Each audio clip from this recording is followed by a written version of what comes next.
Good afternoon and Happy New Year, everyone. My name is Ronaldo Hilton, the Chairman of the Designee New York City Loft Board. Welcome to our January 18, 2018 public meeting. We first turn to the vote on the December 30th, 2017 minutes.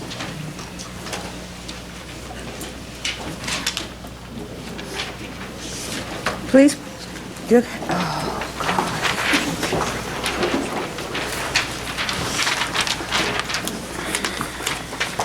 Correction. We're going to vote on the December 28th, 2017 minutes. We already made one update with corrections to the minutes. Does anyone else have any? Does anyone have any comments or corrections to the minutes? On the board? Okay, is there a motion then to accept these minutes? Mr. Carver, is there a second? Mr. Barber. Thank you, Ms. Rivera. Mr. Carver? Yes. Mr. Barber? Yes. Mr. Wu? Yes. Mr. Hernandez? Yes. Mr. Delaney? Yes. Mr. Spencer? Chairperson Hudson? Yes. 7 favor.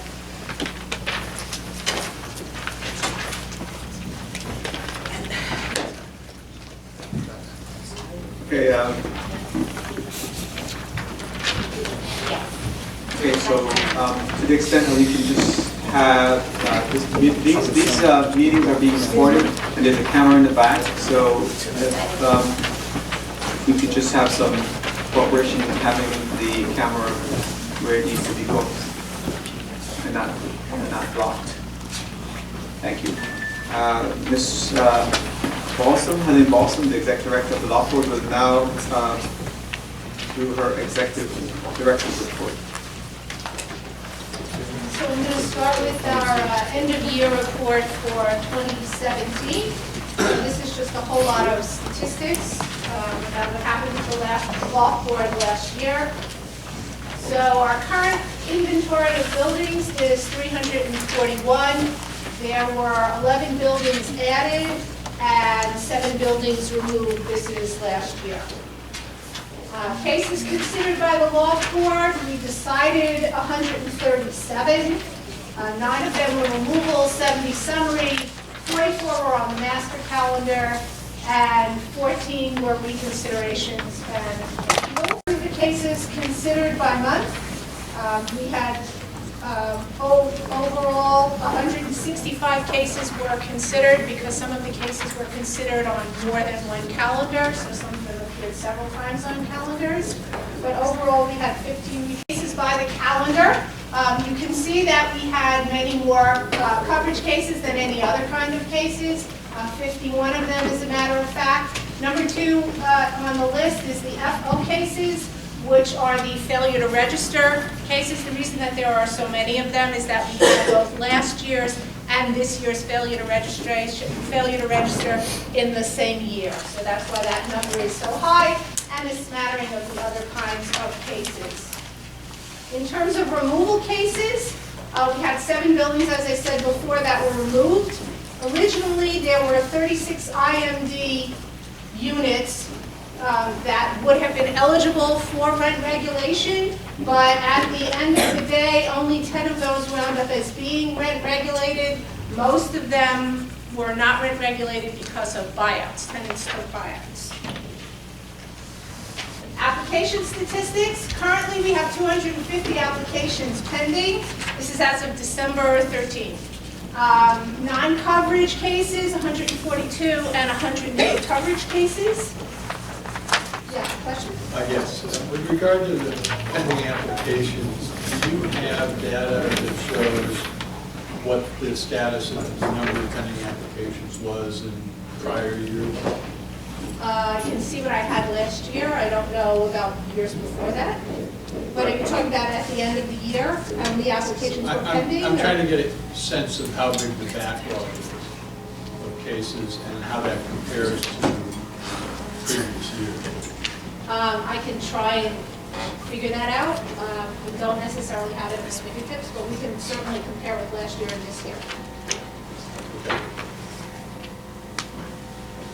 Okay, so for the non-coverage cases, that's the 142 non-coverage cases, The breakdown by type of application, the most popular on the agenda are the protected occupant applications, and the next ones are the LEs, which I should have brought my glasses, which is the removal applications. I'm not going to go through every single application. You want to? Huh? Yeah, thank you. Problem is I don't need them for the book, but I do need them for up there. So breakdown of pending applications not requiring adjudication by oath. So these are applications where we don't have to send them over to oath, and there are 53 of those. The bulk of those, again, are the removal applications, and we're going to start working very hard on getting buildings that are ready to be removed out of our jurisdiction. We do have some problem buildings where they haven't legalized the right number of units, which we saw that last year when the board denied a removal application. But for the most part, we're going to try and get those buildings that can be removed out. Applications requiring oath adjudication, we only have 12 that we haven't forwarded. 2 of them were in the answer period as of December 13th, and 10 of them were incomplete or defective. And for the applications that are pending at oath, 53 of those are non-coverage applications, and that could be anything. It could be access, it could be PL, it could be all kinds of things, and 45 of them are coverage applications. And for the master cases that have come back from oath, we have 30 of those that we need to work on, 11 of which are coverage, 9 of which are rent disputes, 7 are occupants. And then for the summary cases, we have again 37 of those, and coverage cases lead the way again with 27, but obviously it's a much harder to do than any other kind of case. Other cases, we have 20 cases that are in litigation, including Article 78 proceedings. In terms of enforcement, we, for I think the first time ever, started issuing violations for failure to file monthly reports. And we also issued 20 failure to renew annual registrations, and recently our HPD inspector at the end of the year issued 7,000 maintenance violations. In terms of administrative matters, there were 81 narrative statement certifications, 8 initial, 67 amended, and 6 partial. The partial certifications are usually for work that involves safety.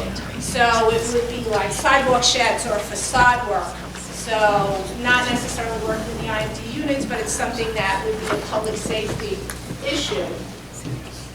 There were 225 requests for loanos. For those of you that don't know what a loano is something that is that a landlord has to get if there's work in non-IMD units.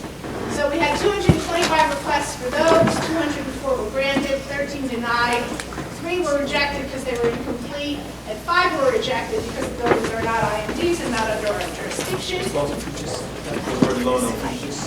Letter of no objection. Narrative statement conferences, we held 26. We also had a settlement conference, and then we had some other meetings that I thought were worth reporting. We met with a member of the Oakland Fire Safety Task Force, who happened to attend a meeting that we had with the Department of Cultural Affairs. We talked about the unfortunate ghost ship fire, and hopefully that will never happen here. We met with tenants and owners of the Glassbury restaurant, which was closed down because they were using a courtyard illegally, which provided the only means of egress for the IMD tenants. We met with tenant advocacy groups and politicians to discuss lawful issues, particularly when the legislature was considering the law, which hopefully they will take up again. And we met with owners and DOB staff to discuss legalization issues for their buildings, sometimes with the borough commissioners of the various boroughs. Total revenue, $1,784,574. That's an unofficial figure. And the December figure was $174,878.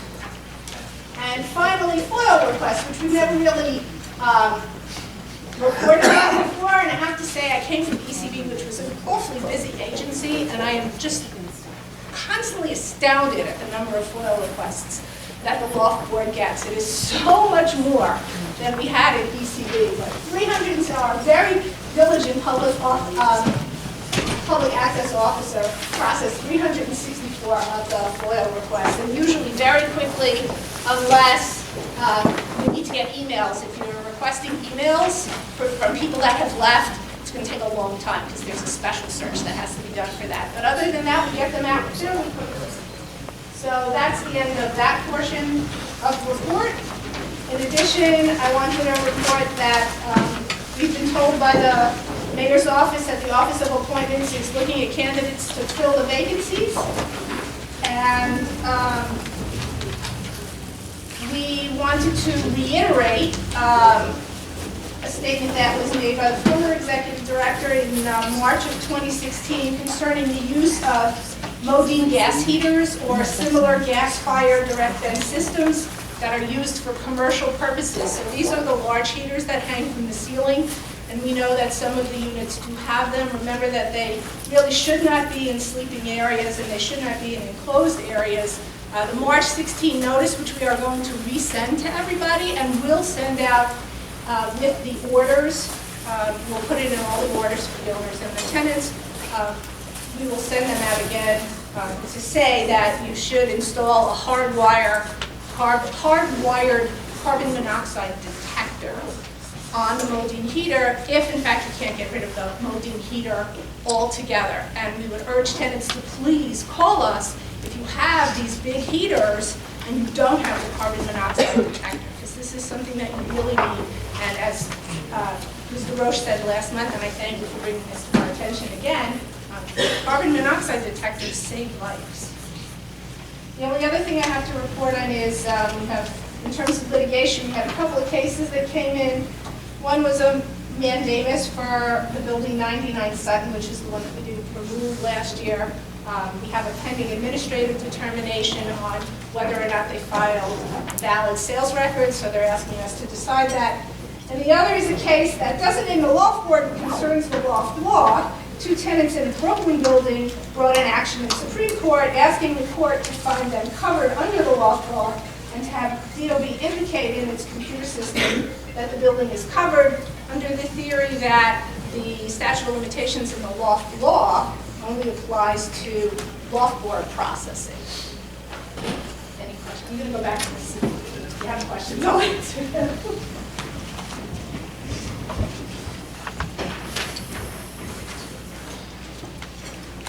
Any questions from Ms. Wilson? Yeah, Wayne, the pipeline of master cases that come back from them, so right now it's at 30. Is that number fairly constant in terms of new things coming back and cases moving forward? I'm not really sure. Fairly.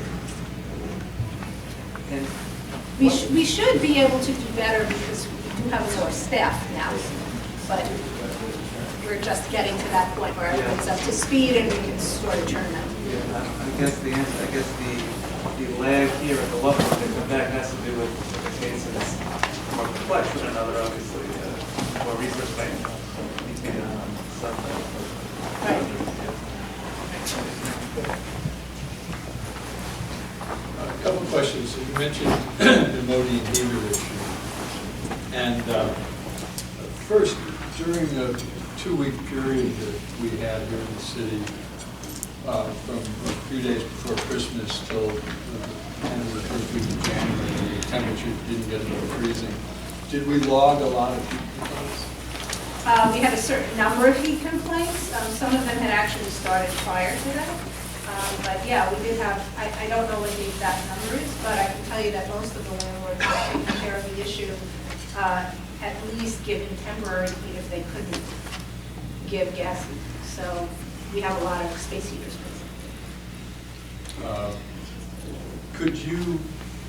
Would it be too much work for the staff to kind of quantify that a little bit? We can try. I'll try.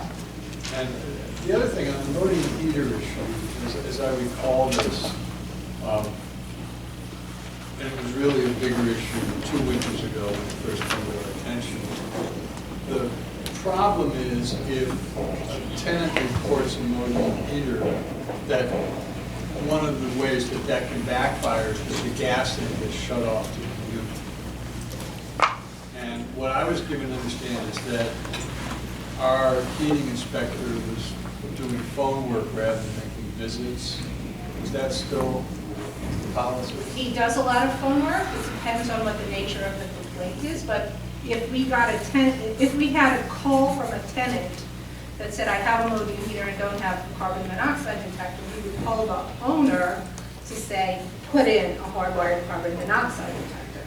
I don't know that we would necessarily refer that out. We might, depending on the situation, but I think our first line of attack and what's contemplated by the letter from 2016 was that the owner should be putting in the carbon monoxide detector. We don't want gas shut-off, so. No, obviously, and you don't want too much carbon monoxide Yes. going on either, but Yes. it's for some reason, I guess last winter wasn't that cold, and that this issue kind of was not in the forefront of our consciousness. But there's also a question as to whether a hardwired carbon monoxide detection unit actually exists and can be installed. That I don't know, but we could certainly inquire. I just assumed that it had been researched, but whether one would know. There are absolutely hardwired carbon monoxide detectors available. If you say to wire them in, I don't know that you're actually wiring it into the same electrical wiring that may exist within the heater. Right. You're just, the intent is you're hardwiring it in somewhere in that locale so that if that heater is producing carbon monoxide at an unacceptable level, that it's going to activate. So I don't know that I necessarily envision or have the public believe that somebody's actually wiring the detector into the heater itself. Right. And obviously, hardwiring something into a unit is really the responsibility of the landlord. But if the landlord isn't, shall we say, so inclined, and I guess I'm asking this to you, Mr. Roche, would the tenant at least installing a battery-operated carbon monoxide detector be better than nothing? Absolutely. A battery-operated device installed, again, in the appropriate location is certainly preferred and would certainly be much preferred to having nothing. What may not be what's legally required, right? The hardwired, I believe, may, I just want to make sure that we don't Right. say what the legal requirement is the hardwired.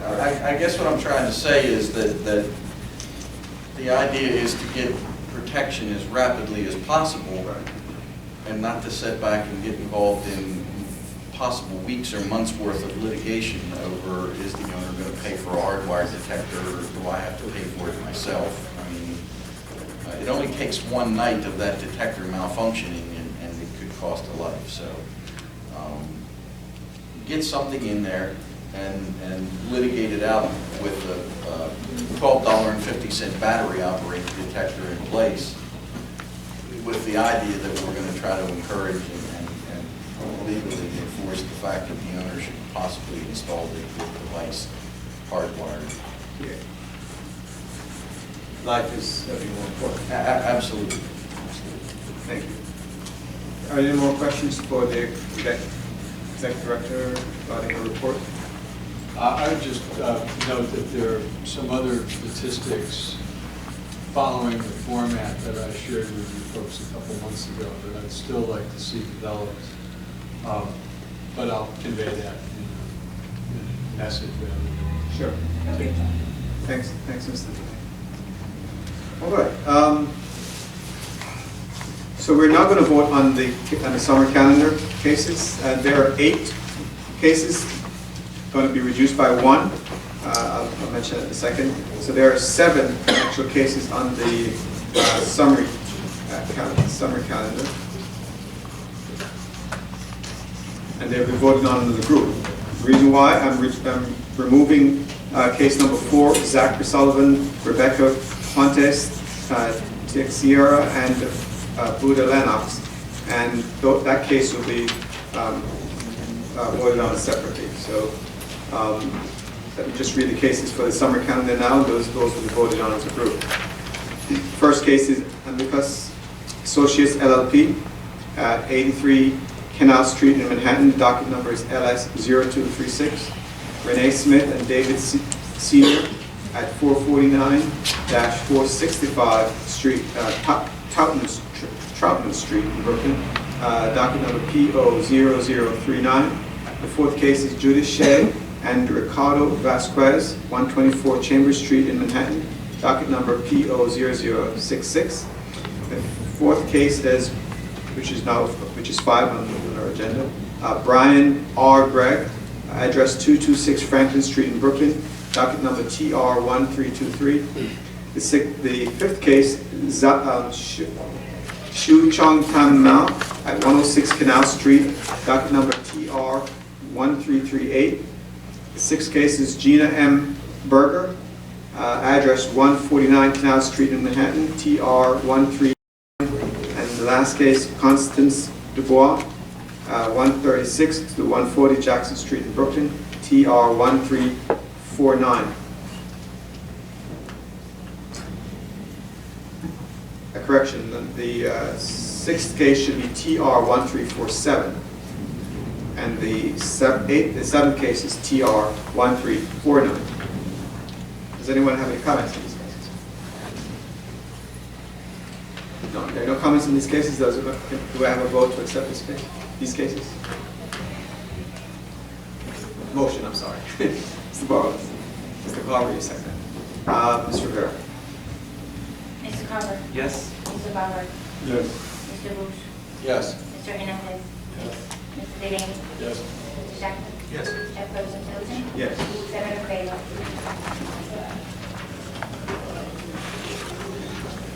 The case we're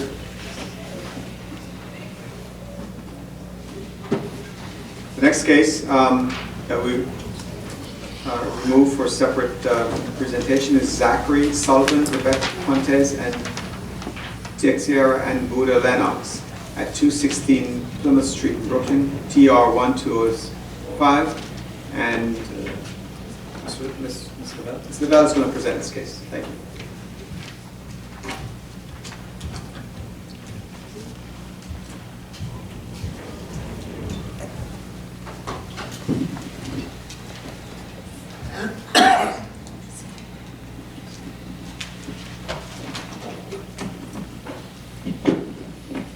Thank you, Chairperson Hilton. Board members, the occupants of the second and sixth floor, located in building at 216 Plymouth Street in Brooklyn, New York, filed a coverage application under Multiple Dwelling Law Section 281, subsection 5. By letter dated by the tenant's attorney on April 9, 2015, the attorney submitted a letter withdrawing the application with prejudice. On June 15, 2017, the sixth floor occupants filed another coverage application. The law board staff documented that matter as TR 1352. Staff recommends that the board rejects the proposed application to withdraw because it violates public policy. By the sixth floor occupants filing a second coverage application, it demonstrates that they continue to occupy the sixth floor unit throughout that time. Thank you. Does anyone have any comments or questions about this case? Is there a motion to accept this case? Thank you, Mr. Butler. We have a motion. Mr. Barrows. Mr. Hernandez has second. Ms. Rivera, please call the board. Mr. Carver. Yes? Mr. Bauer. Yes. Mr. Bush. Yes. Mr. Hernandez. Yes. Mr. Delaney. Yes. Mr. Jackson. Yes. Chairperson Hilton. Yes. 7 in favor. Thank you. We now turn our attention to the master case. There are two cases on the master calendar. The first case.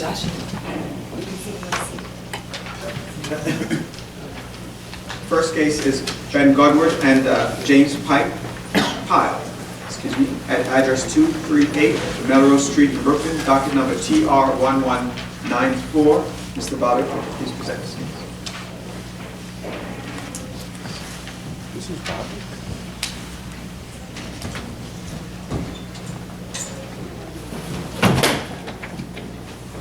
Oh, This case was before the board in February of 2000.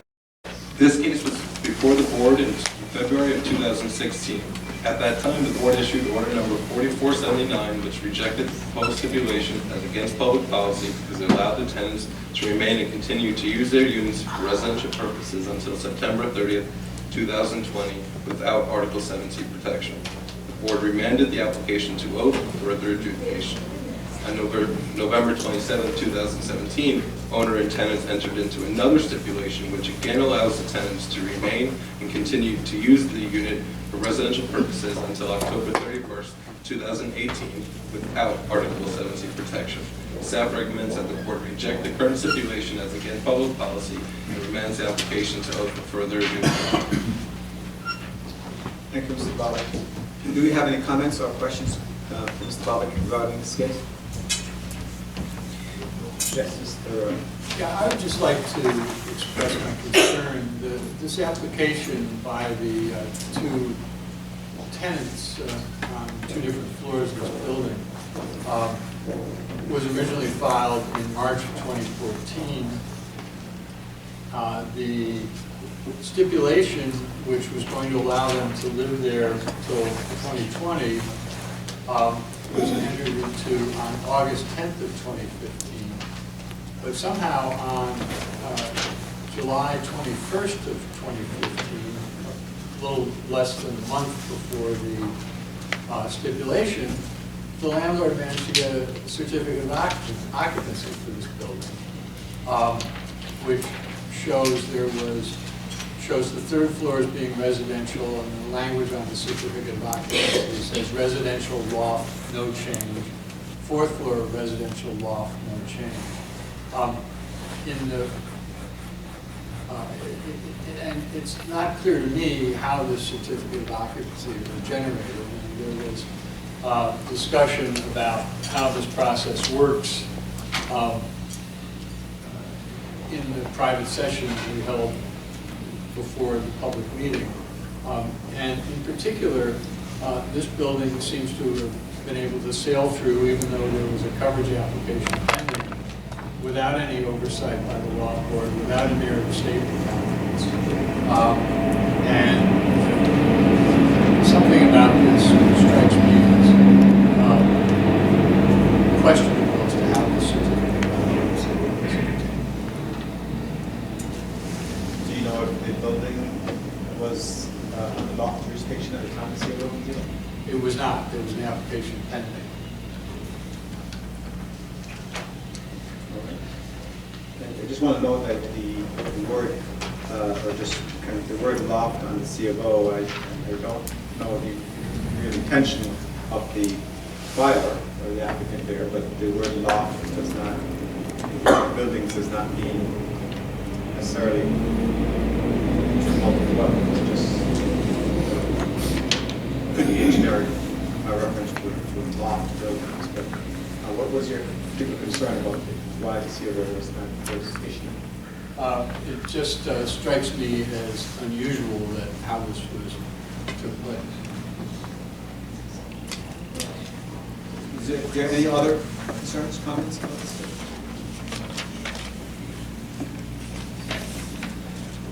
Is there a motion to accept this case? Thank you, Mr. Shacker. Is there a second? Mr. Hernandez. Okay, Mr. Mr. Carter? Yes. Mr. Bauer? Yes. Mr. Roach? Yes. Mr. Hernandez? Yes. Mr. Bailey? Yes. Mr. Shackett? Yes. Mr. Wilson Hudson? Yes. 7 in favor. Thank you, Mr. Rivera. The next case on the master calendar is a removal case, and that is at 57J, the applicant that is, it's 57J Street LLC, and the address is 57J Street in Brooklyn, The docket number is LE0683. Does anyone have any comments on this case? No. Is there a motion then to accept this case? Mr. Hernandez. Is there a second? Mr. Carver? Mr. Rivera, please vote. Mr. Carver? Yes. Mr. Barber? Yes. Mr. Bush? Yes. Mr. Hernandez? Yes. Mr. Bailey? Yes. Mr. Thacker? Jefferson Henson? Yes. 7 in favor. Thank you, Mr. Rivera.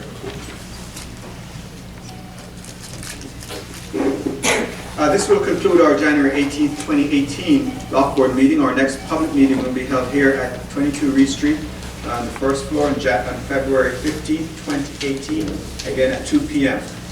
Thank you so much for your patience. Board members, could you please remember to hand in the attendance sheets?